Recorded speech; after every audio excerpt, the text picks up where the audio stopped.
Gracias, pastor. Y está a punto de salir otro sobre se llama Pastores para el siglo XXI, lo edita CLIE y ya está concluido, entregado, y en 2 o 3 meses estará fuera también. Ya está uno en el tiempo en que lo que toca es dejar el legado. Y bueno, lista para escribir tengo ahí, como se dice, la tira. Varios empezados, 2 libros más por editar que están escritos pero no editados. Así que bueno, vamos a contribuir a dejar algo por ahí de lo que hemos aprendido durante tantos años. Ahora vamos otra vez hoy es el carácter del discípulo. Ayer leíamos ese texto, aprended de mí que soy manso y humilde de corazón, y ahí tiene que ver con el carácter. Amén. Ya te ha mencionado aquí nuestro hermano a Sara. A Sara se le cayó la I. ¿Sí o no? Se le cayó la I, pero no se le cayó por casualidad. Se la quitó Dios. Porque Sara era mi princesa de Abraham. Y para aquellos que creen que Dios solo trató con Abraham y que Sara iba detrás arrastras, ¿verdad? No. Llega un momento cuando Dios trata con Sara en igualdad con Abraham y le quita la I y la deja en princesa. Ya no era propiedad de, porque la I en hebreo indica la propiedad, o sea, esto es mío. Raboni, mi maestro. Eli, mi Dios. Le cortó la I y ahora hizo pacto con ella, el mismo pacto que con Abraham. Leed la historia de la Biblia que os va a gustar. A mí cuando yo descubrí eso me gustó bastante, porque Dios es un Dios de pactos. Dios es un Dios que cumple. Dios no hace, lo dice la Biblia, Dios no hace acepción de personas. Yo voy a pedir, si me ponéis un pie yo estoy más cómodo, porque manejando tantas cosas, ¿verdad? Prefiero tener las manos libres.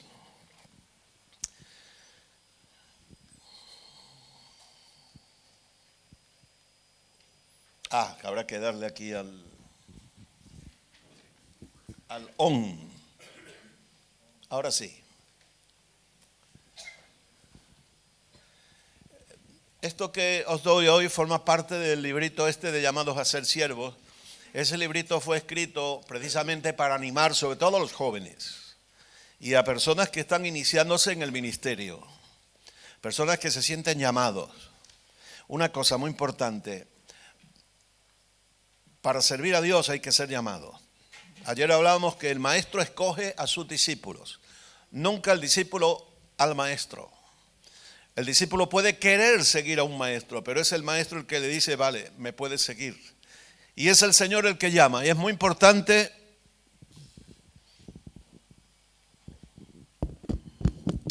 en el ministerio, es muy importante el llamamiento. ¿A qué te ha llamado Dios? ¿Cuál es el propósito de Dios para tu vida?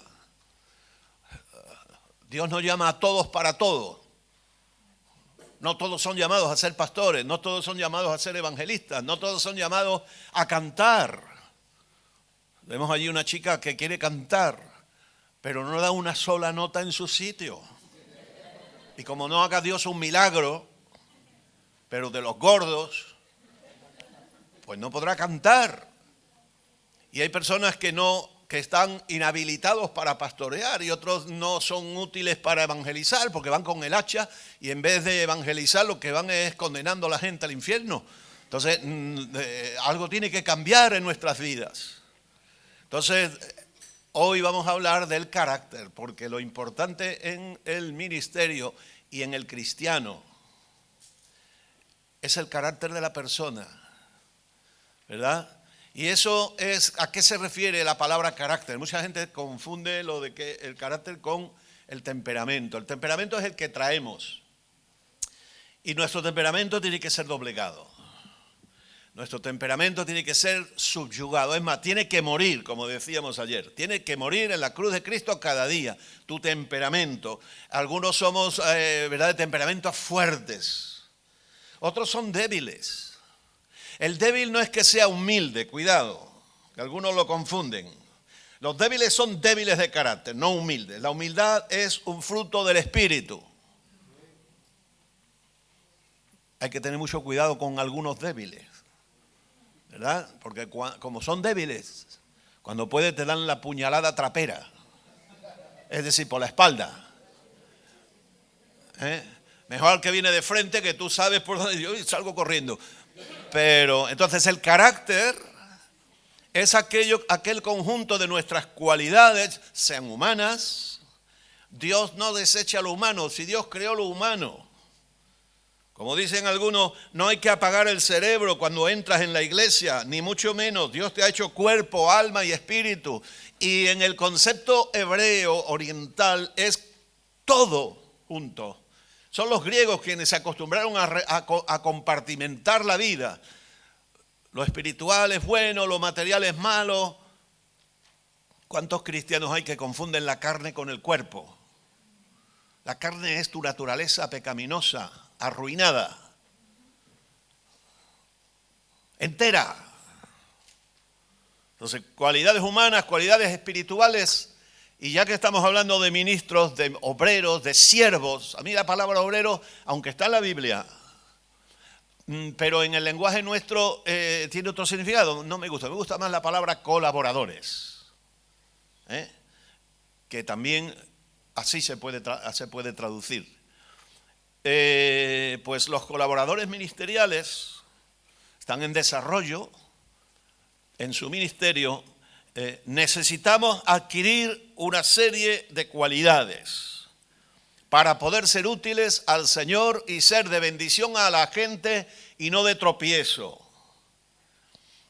Cuando llegamos a ese nivel de obreros, de colaboradores, de siervos en alguna medida, la que tú quieras, por menos, por más, nuestra responsabilidad es grande.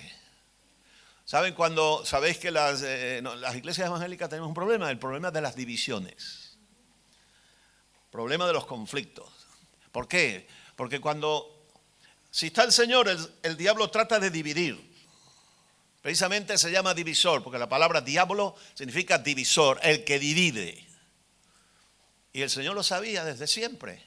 Y ese es un germen que está en las iglesias. Pero ¿quiénes producen las divisiones? ¿Los hermanitos? No. Los que tienen responsabilidades, los obreros, los ministros.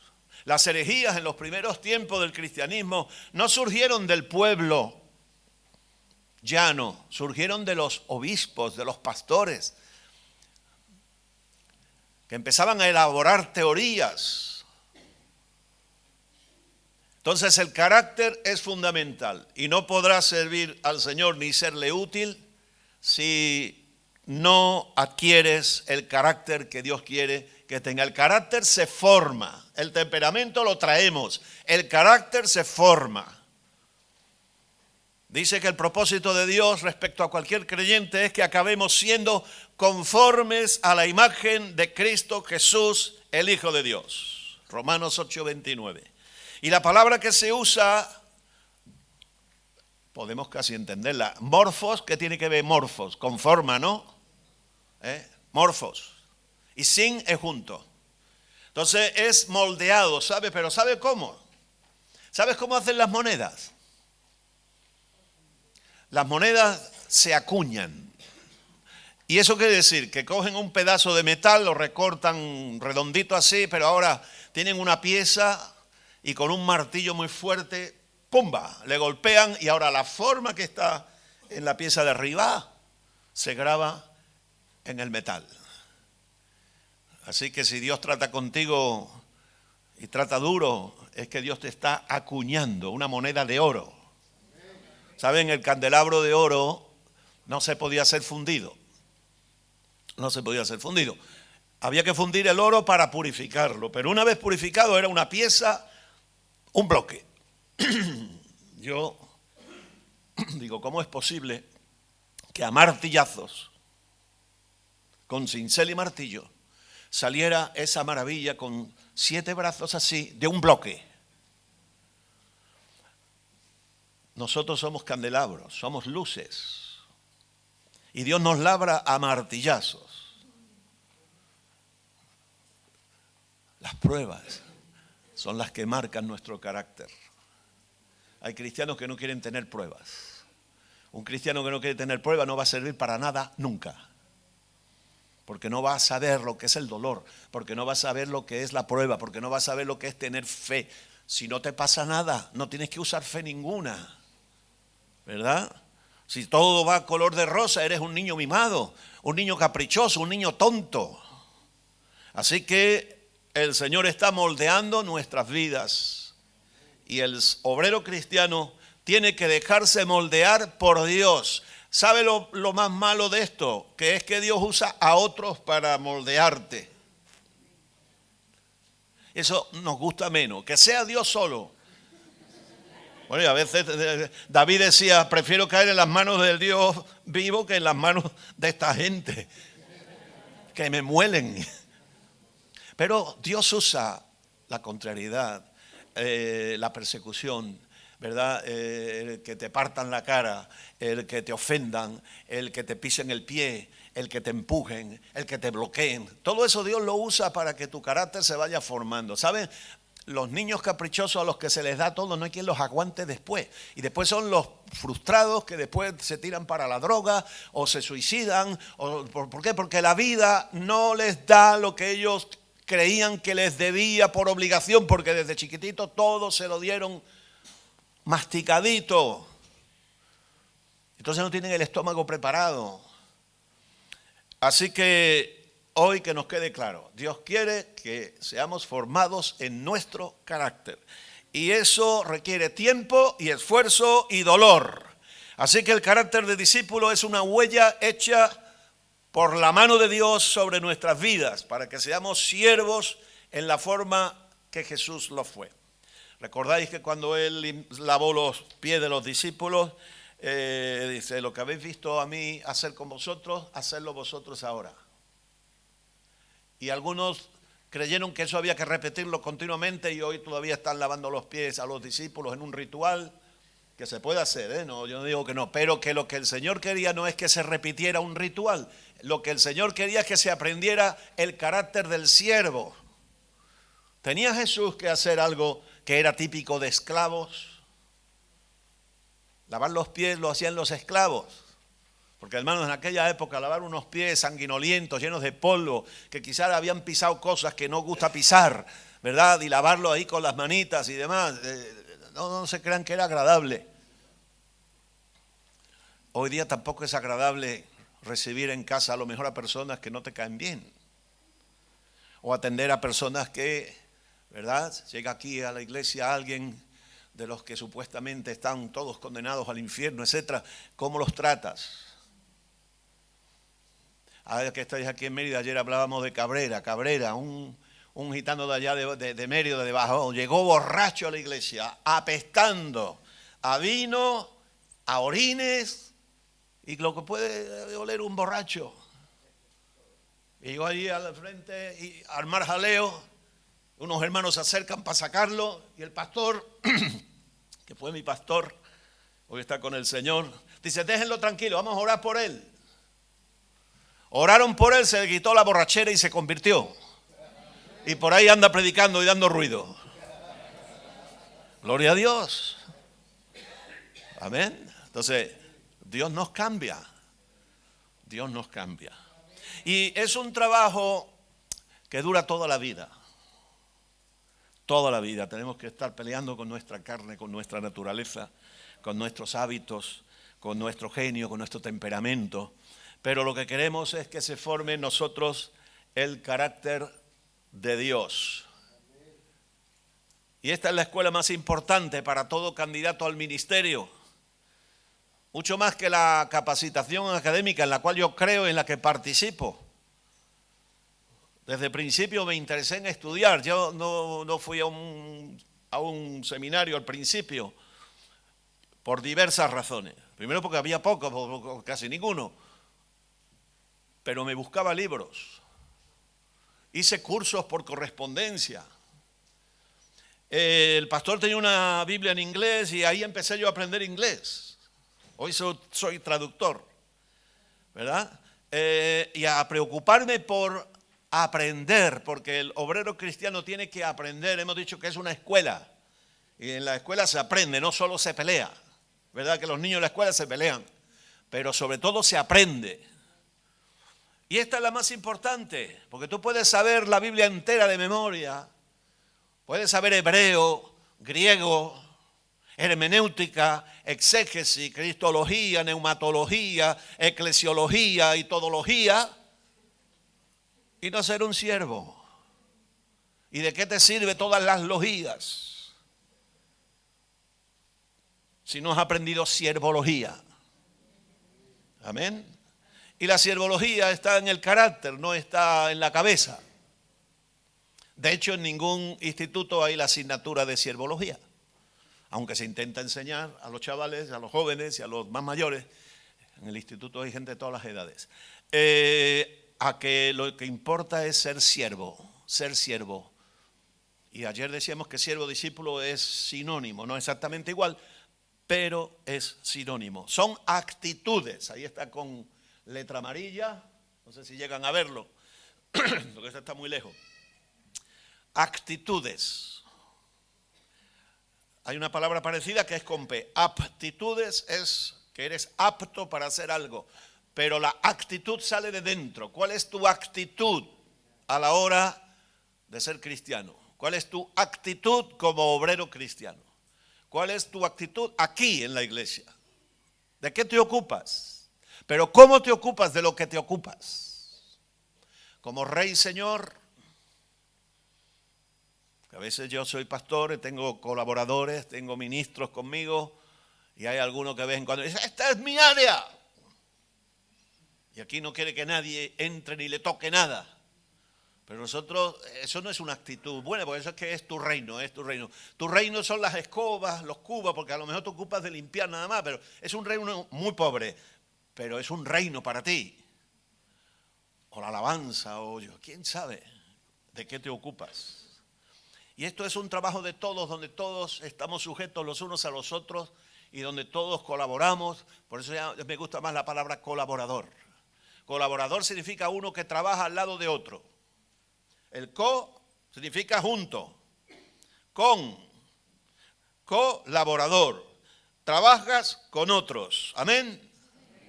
Aquí nadie trabaja solo. El que trabaja solo se queda solo. Y es verdad, hay gente que ahí están solos, solitarios, no tienen a nadie, no les sigue a nadie. Una vez yo leí algo que dice, un líder que no tiene seguidores no es líder. ¿Están de acuerdo? Si fuera líder tendría seguidores, pero de esos hay algunos.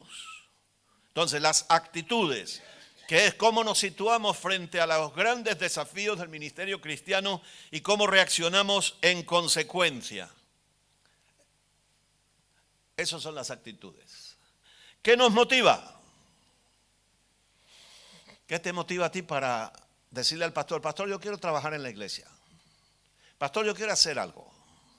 Pastor, yo quiero ser, como me dijo a mí uno, en una reunión de pastores, estaban allí eligiendo para distintos cargos, y dice, yo me presento a esto, pero solo si me elegéis como el que dirige.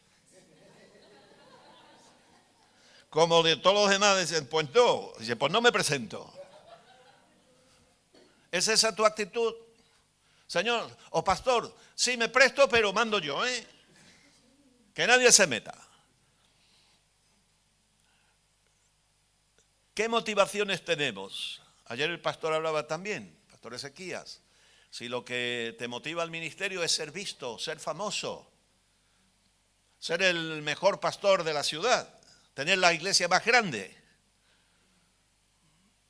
renombre internacional, entonces quizás estás equivocando el asunto. Es mejor que te presentes, ¿verdad?, a un casting para actor de película, para cantante, ¿verdad?, o para político, e igual llegas. Pero el ministerio es otra cosa. ¿Qué nos impulsa a desear la honra de ser discípulos de Jesús? ¿Verdad? Jesús tenía 12 apóstoles y uno de ellos estaba allí de manera equivocada. El Señor lo sabía, pero lo dejó porque tenía que cumplir un papel. Se llamaba Judas. Había otro Judas, no todos los Judas son malos. Dice, este es un Judas. Bueno, pero ¿cuál de ellos? Ya a mí el Judas bueno no me importa. Si es Judas malo, no lo quiero.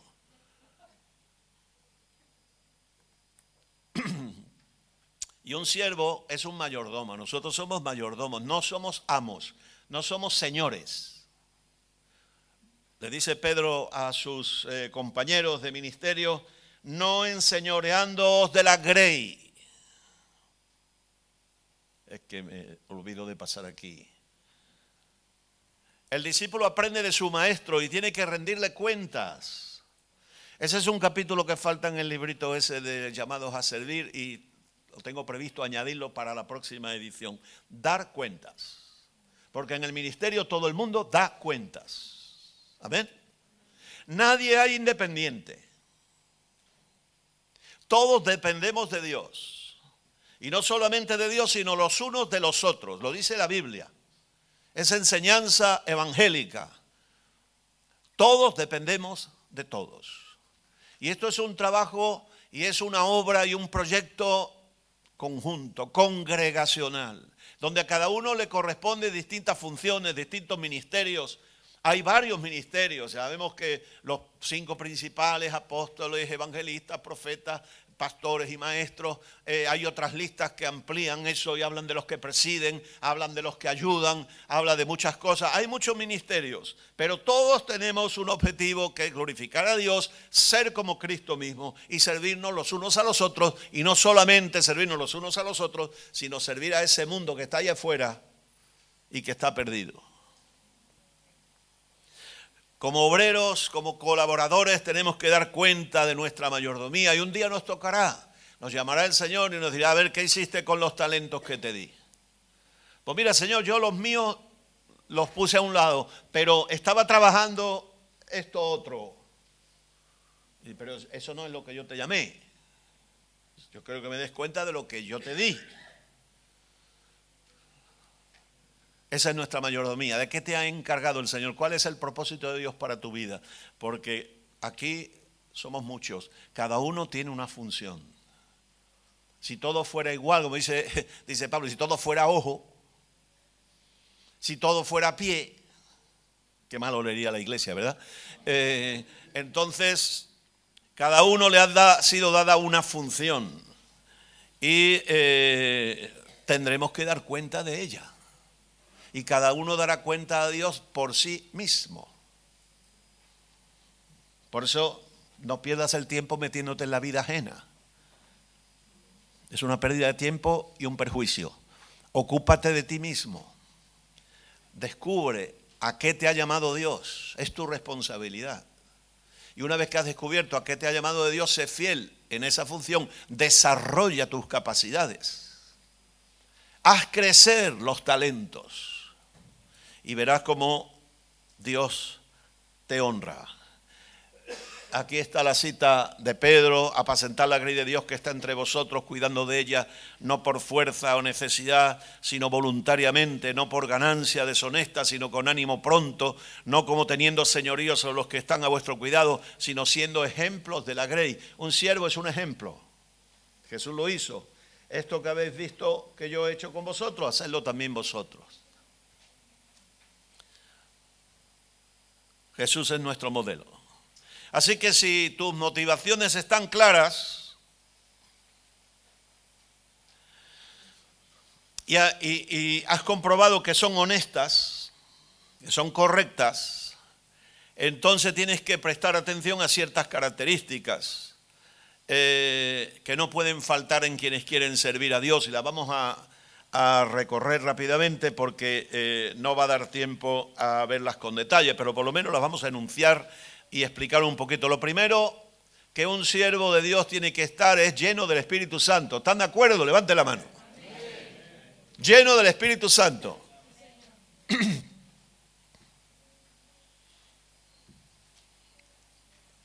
Bautizado con el Espíritu Santo. El Señor le dijo a sus discípulos: esperaros en Jerusalén y no os mováis de Jerusalén hasta que hayáis sido investidos de poder de lo alto. Porque, ¿sabes? no es para que hables lenguas. Las lenguas es una señal, pero Dios no te bautiza con el Espíritu Santo para que hables lenguas. Dios te bautiza con el Espíritu Santo para que tengas poder, para que tengas dirección, para que puedas hacer la labor a la que te ha llamado. Hablarás lenguas, orarás y verás que hay sanidades, todo ese tipo de cosas, pero el objetivo es ser investidos de poder de lo alto. Recibiréis poder cuando venga el Espíritu Santo sobre vosotros y me seréis testigos. Y para ser testigos necesitamos el poder. Porque si no vas a dar testimonio y cuando venga tú veas que viene uno con el palo, te entrará el miedo y saldrás corriendo. O cuando alguien venga y te quiera dejar en ridículo, lo que estás diciendo son tonterías, no sé cuándo, pues te achantarás, como decimos en mi tierra, y callarás la boca y dirás. Ay. Pero cuando tienes el poder del Espíritu Santo, le harás frente a lo que venga. Amén. Fíjense aquellos discípulos que estaban muertos de miedo, encerrados a cal y canto, con candados, allí en el aposento alto, por miedo a los judíos. Vino el Espíritu Santo sobre ellos, abrieron las puertas y las ventanas y empezaron a predicar el Evangelio. Y 3,000 personas se convirtieron aquel día. Para eso sirve el Espíritu Santo. Amén. Porque el Espíritu Santo es el que nos capacita, el que nos provee de dones. Esa palabra nuestra, dones, es un poquito equívoca. La palabra griega es carisma, como bien saben, por eso el término de carismático. La palabra, nosotros pensamos que es algo que Dios te da y tú eres dueño de ello. Claro, un regalo has recibido de parte de Dios, lo que se da no se quita, y es mío. Pero son gracias. Y tú y yo no somos más que un cauce. No somos dueños de nada. Que yo soy profeta, es que yo hablo lenguas, y es que yo tengo sanidades. Tú no tienes nada. Dios te puede usar y a través tuya soltar una gracia, un carisma, y que el carisma actúe, sea de fe, sea de sanidad, sea de una palabra de ciencia, etcétera, etcétera, etcétera. Pero fluye a través tuya, tú no eres dueño de nada. Dios es el dueño de todo. El Espíritu Santo reparte a cada uno según Él quiere, pero para que fluya, no para que te lo quedes. Porque la vida cristiana es fluir. Fluir de la gracia de Dios, fluir del mover del Espíritu, fluir de la vida. Dice la Biblia, ¿quién tiene poder para retener la vida? A ver, decídmelo. Nadie. La vida es algo que fluye por nosotros y el dueño es Dios. Pues esto es igual. Nadie tiene poder para retener como propio lo que es un fluir de Dios. El fluir de Dios fluye. Es vida. Y desde el momento que tú te lo quedas se muere. Como el maná. Si lo guardabas, se podría. ¿Y cuántos dones podridos hay por ahí? Porque el creyente ha creído que era suyo. Que era propietario. Detentador de un don espiritual. Y no es así. Entonces quien nos provee es el Espíritu Santo. Por eso la importancia de ser llenos del Espíritu Santo. Si nos falta esa plenitud del Espíritu, lo sobrenatural en nosotros, el poder de Dios, es imposible el ministerio. El ministerio es imposible, necesitas el poder de Dios. En todos sus aspectos, en todas sus formas y manifestaciones. ¿Cómo descubriríamos a los falsos maestros? Sin discernimiento de espíritu. Cuidado, discernimiento de espíritus. Porque hay quien confunde y cree que es el don del discernimiento. El discernimiento lo tiene todo ser racional, pero más o menos según su experiencia, según sus conocimientos. Eso es discernimiento natural. Después hay un discernimiento espiritual, pero esto es discernimiento de espíritu. Y cuando tienes delante un enemigo, un agente de Satanás vestido de siervo de Dios, si no tienes el discernimiento de espíritu serás engañado. Así que necesitamos necesitamos el discernimiento espiritual. Necesitamos palabra de ciencia. Palabra de ciencia es que muchas veces no es que alguien se levanta, aquí dice el Señor. No, a veces uno habla y sin saberlo está dando una palabra de ciencia. Y a mí a veces me ha ocurrido. A los años encuentro un hermano, ¿se acuerda usted cuando me dijo tal cosa? Y digo, no, mira, no me acuerdo nada. Pues usted me dijo esto y funcionó y mira, Dios hizo una palabra de ciencia que le daría yo, sin saberlo. Otras veces uno es consciente. Palabra de sabiduría, que eso es distinto. Hay gente que tiene mucha ciencia y poca sabiduría, porque la sabiduría las da, por un lado, la experiencia, el haberse equivocado muchas veces, el haber acertado muchas veces, y el propio Dios. ¿Dónde está la sabiduría? Pregunta Job. ¿Dónde está la sabiduría? Porque el oro, hay minas donde está el oro. Y las piedras preciosas también acudes allá y allí están. Pero la sabiduría, ¿dónde está? En Dios. Aleluya. Vida de comunión con Dios. Tengo 15 minutos para daros lo que me queda. Vamos a ver, vida de comunión con Dios. ¿Cómo puede alguien servir a Dios si no vive en armonía con su Señor? ¿Verdad? Si no camina cerca de Él, como ayer decíamos. Timoteo, le dice Pablo, pero persiste tú en lo que has aprendido y te persuadiste, sabiendo de quién has aprendido y que desde la niñez has sabido las sagradas escrituras, las cuales te pueden hacer sabio para la salvación por la fe que es en Cristo Jesús. Toda la escritura es inspirada por Dios y útil para enseñar, para redarguir, para corregir, para instruir en justicia, a fin de que el hombre de Dios sea perfecto, enteramente preparado para toda buena obra.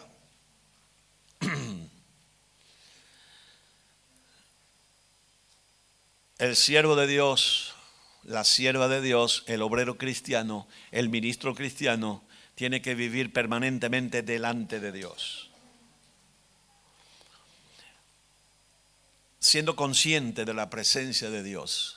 No es solo que te retires, que también a tu cuarto y allí ores, sino es que cada día, donde quiera que estés, tienes que estar en la presencia de Dios, tienes que ser consciente de que eres un siervo de Dios, que tú sirves al Dios alto, con los oídos bien abiertos.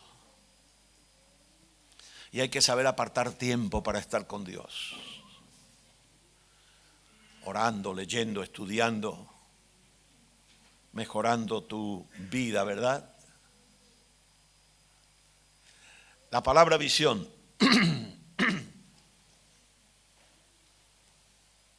A veces, por desconocimiento,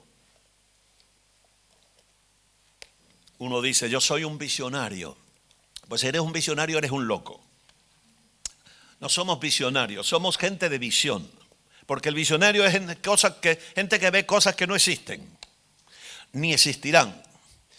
El hombre de visión, la mujer de visión, el siervo de Dios de visión ve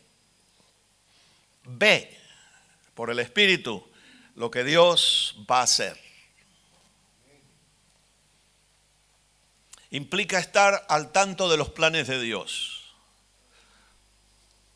Y no tener visión significa que uno está ajeno a lo que Dios va a hacer. Dime tú a quién le funcionarán las cosas. Vamos a ver que no caiga el micro. ¿A quién le funcionarán las cosas? Al que sabe dónde va Dios poniendo los pies para poner los suyos en su misma huella, o aquel que va perdido, porque hay muchos que van perdidos, obreros, ministros, pastores, perdidos. ¿Por qué? Porque les falta la visión de Dios. Entonces, vida de comunión con Dios significa ver en el terreno espiritual lo que Dios está haciendo contigo. A veces no lo ves todo, y ahí está la fe. Pero el Espíritu Santo te muestra por dónde van las pisadas del Maestro. Jesús decía, mi Padre obra y yo obro. ¿Qué obraba Jesús? Lo que veía hacer al Padre. ¿Qué debes de hacer tú? ¿Qué debo de hacer yo? Lo que ves hacer al Padre. Y si no ves, estás perdido, estás desorientado. ¿Cómo se resuelve esto, hermano? Muy simple, busca a Dios. La verdad es que todos los problemas del creyente se resuelven buscando a Dios. Yo, cuando vienen personas a consultarme, yo no tengo la solución de sus problemas. Y la misión del que aconseja no es decirle a otro lo que tiene que hacer. En el sentido, mira, veas esto al otro. No. Es que busque a Dios. Yo les digo, hermano, busca a Dios. Que Dios te oriente. Yo te puedo decir esto, pero es Dios quien te tiene que orientar a ti sobre lo que tú debes de hacer. Y eres tú quien tienes que tomar la decisión. Yo no puedo tomar decisiones por los demás. Dios me libre. Dios me libre. ¿Verdad? Algunos lo que quieren cuando vienen buscando consejería, no vienen buscando consejería. Hay distintos tipos de consulta. Una de ellas es esperando que le digas lo que quiere oír. Es decir, yo quiero hacer esto, pastor, dígame que está bien. ¿Verdad? Y tú le dices, pues mira, no está tan bien. Entonces dice, vale, pastor, muchas gracias. Y se va a otro. Y dice, mire, yo quiero hacer esto. El otro le dice, pues mira, no está tan bien. Y dice, bueno, muchas gracias. Me voy a ir a fulanita, verá cómo esta sí me dice lo que yo quiero oír. Y ahí va y el otro dice, sí, esto es lo que tiene que... ¡Gloria a Dios! Ya encontré la solución. Entonces, eso no es buscar consejería. Buscar consejería es buscar consejo de Dios y que Dios te hable. Lógicamente, no implica solo al consejero, te implica a ti. Yo siempre digo, la oración, hay creyentes que creen que con la oración cambian a Dios. Voy a orar mucho para que Dios cambie su pensamiento y haga lo que yo... Se ríen, pero es verdad. ¿Cuántas veces han orado por alguien, no se ha sanado, se ha muerto, y viene otro y dice, es que no orasteis bastante? O sea que Dios en su balanza todavía no tenía suficientes kilos de oración como para sanar al enfermo. La oración no cambia a Dios, la oración cambia al que ora. Porque cuando uno ora de verdad y entra en contacto con Dios, descubre la voluntad de Dios. Y entonces todos mis planes, yo me digo, ay, gracias Señor que me has revelado, esto no es tu voluntad es otra. Y el que cambia es el orante. Cuando el Señor le decía a sus discípulos, orad que el Señor mande obreros a su mies. Claro, Dios, hasta que alguien no le diera la lata, no iba a mandar a nadie. ¿Piensan que es así? ¿Dios está esperando que le demos la lata para hacer algo? No. Ora, que el Señor envíe obreros a su miel. ¿Por qué? Porque cuando estés orando y digas, Señor, envía obreros a tu miel. Señor, mira, hace falta gente en Mérida. Señor, hace falta que abras obra aquí en tal pueblo. Y tú vas a estar ahí en esa miel. De pronto el Espíritu Santo te dice, Paco, ¿por qué no vas tú?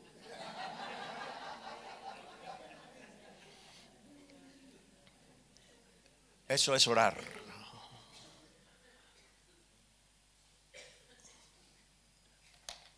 Capacidad de amar. Si no amas, vete del ministerio. Así te lo digo de claro. Si no estás dispuesto a amar, vete del ministerio, no vales. Es mejor que te dediques a futbolista o a otra cosa. Capacidad de amar, porque el ministerio es amor. El ministerio es servicio. El ministerio es dar. Es que a mí no me cae bien la gente. Métete a guardián de zoológico. Cuida de los monos.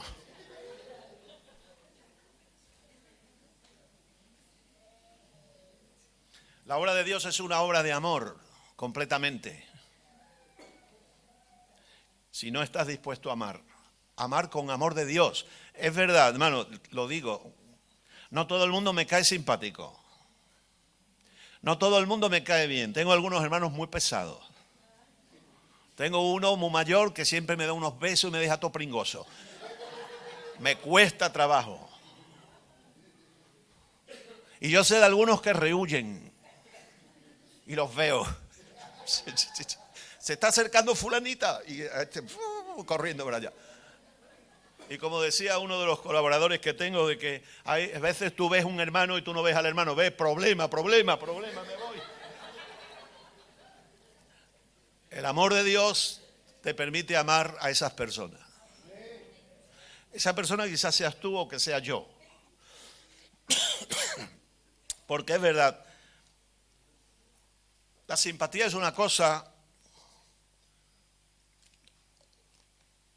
el amor de Dios es el único que permite amar a los enemigos y a aquellos que no son amables. Y muchos de nosotros no somos amables, no en el sentido de personas educadas, sino que no hay quien nos quiera o que pueda querernos, si no es por el amor de Dios. Por distintas razones, no las vamos a mencionar porque además tiempo no tenemos. El amor fue lo que movió a Dios a enviar a su Hijo. De tal manera amó Dios al mundo que ha dado a su Hijo unigénito para que todo aquel que en Él cree no se pierda, sino que tenga vida eterna. Ese amor de Dios es derramado en nuestros corazones. Pablo dice, el amor de Cristo nos constriñe. ¿Sabe lo que es la palabra constreñir? Lo que impulsa al cristiano. Y lo que mueve el ministerio cristiano es el amor de Dios. Si no que tengo yo que ir a un misionero a la selva amazónica o a un pueblo ahí de las Urdes en Extremadura o al País Vasco en una aldea. ¿Qué nos mueve si no es el amor de Dios? ¿Verdad? Y a veces llegas allí a los sitios y te insultan y hasta te apedrean. Como pasó con Pablo. Es el amor de Dios el que mueve el ministerio. Si no tienes el amor de Dios no puedes servirle. Porque el ministerio cristiano exige amar a las personas a las que servimos. Nosotros servimos a Dios, pero después servimos a las personas. No servimos a un ente abstracto que se llame denominación o que se llame iglesia. No, servimos a personas. La iglesia son personas. Y hace falta una capacidad para soportar al pesado, soportar al que te insulta, soportar al molesto, ¿verdad? Soportar a ese que entra borracho a la iglesia oliendo mal. Y fíjate que una oración simple y sencilla, pero poderosa, puede cambiar su vida. Solo el amor de Dios capacita para el sacrificio desinteresado. Y sabéis que ministerio significa servicio desinteresado. Pablo le dice a Timoteo, porque no tengo a ningún otro que comparta mis sentimientos y que tan sinceramente se interese por vosotros, pues todos buscan sus propios intereses y no los de Cristo Jesús. En la carta a los Filipenses, muy interesante este texto, porque habla de una realidad. Hay mucha gente por ahí que dice que sirve a Dios, pero que en realidad está buscando su propio desarrollo, su propio desenvolvimiento, su propio bien. Y que las personas solo le interesan en función de lo que le puede beneficiar. Yo tenía un chaval también muy listo, listísimo, súper preparado. Y un día llega a la iglesia, le tocaba predicar allí en un pueblo.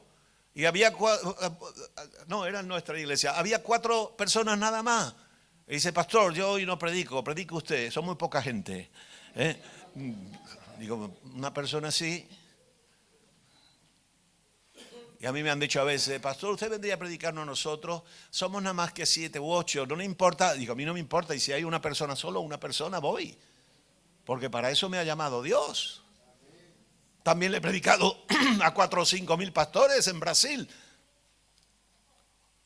Pero si hay que hablarle a una persona, no le habló Jesús a aquella mujer samaritana, que era una sola persona, pero que después trajo a todo un pueblo. Así que el interés por los demás es una clara manifestación del amor.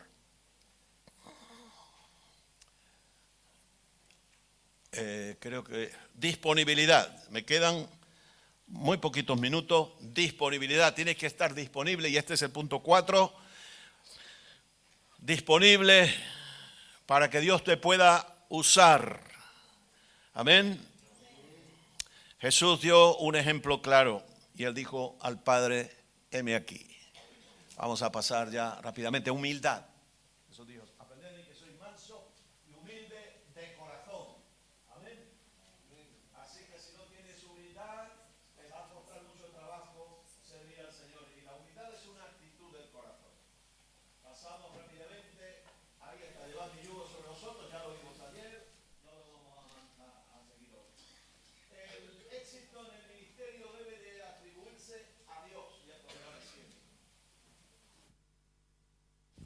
no os enteráis.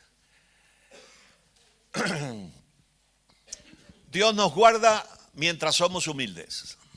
Cuando se te sube a la cabeza, te deja caer. Simplemente para que sepas quién eres. Que no juzgues a otro, que no machaques a otro, ¿verdad?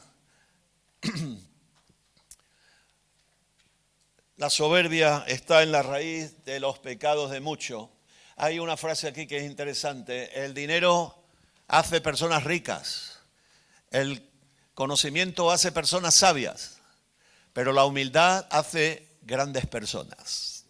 No lo olvide. Somos vulnerables. Es bueno reconocerlo. Tiene que estar dispuesto a aprender. Solo con humildad se puede aprender. Tienes que saber compartir los éxitos. Sexto, flexibilidad y adaptabilidad, porque la vida cambia, porque todo no viene perfectamente dado. Vienen dificultades, vienen pruebas. El flexible sabe superar las dificultades. El rígido se rompe, la rigidez se rompe. Los seres vivos son todos flexibles, se pueden adaptar y nosotros también tenemos que estar dispuestos a adaptarme. Séptimo, sumisión y obediencia. Se la debemos al Señor, pero también a aquellos que Dios ha puesto sobre nosotros. A ver si Jesús, ayer lo mencionábamos también, a ver si cambia esto, pero bueno. Se despojó a sí mismo, tomó la forma de siervo, se hizo semejante a los hombres, se humilló a sí mismo haciéndose obediente hasta la muerte y muerte de cruz. Y ese es nuestro ejemplo. Hay que aprender a estar bajo autoridad. Nadie que no sabe estar bajo autoridad puede ejercer autoridad. Porque no será autoridad lo que ejerza, sino autoritarismo. Entonces hay que aprender a estar bajo autoridad.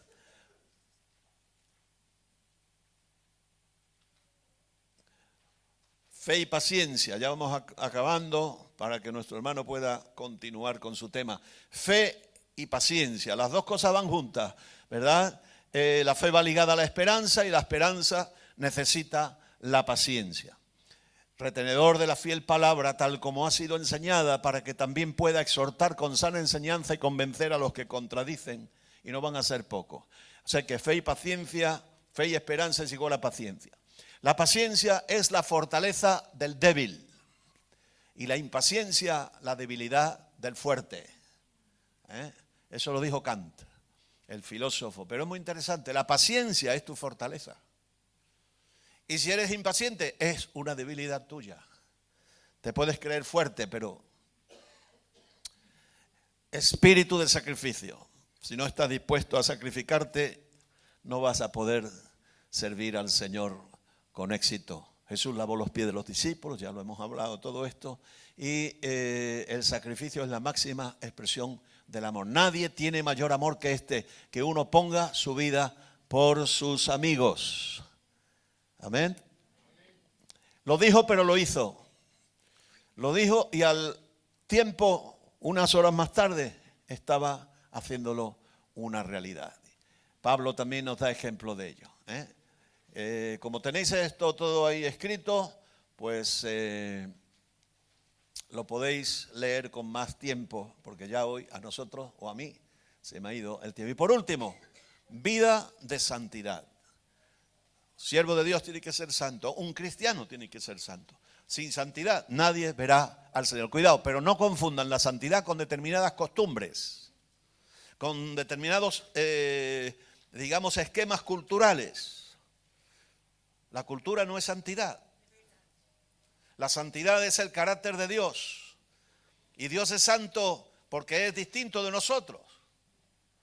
Nosotros queremos ser santos, tenemos que parecernos a Dios en su carácter, en su manera. Y evidentemente implica cierta moralidad, cierta ética, ciertas cosas.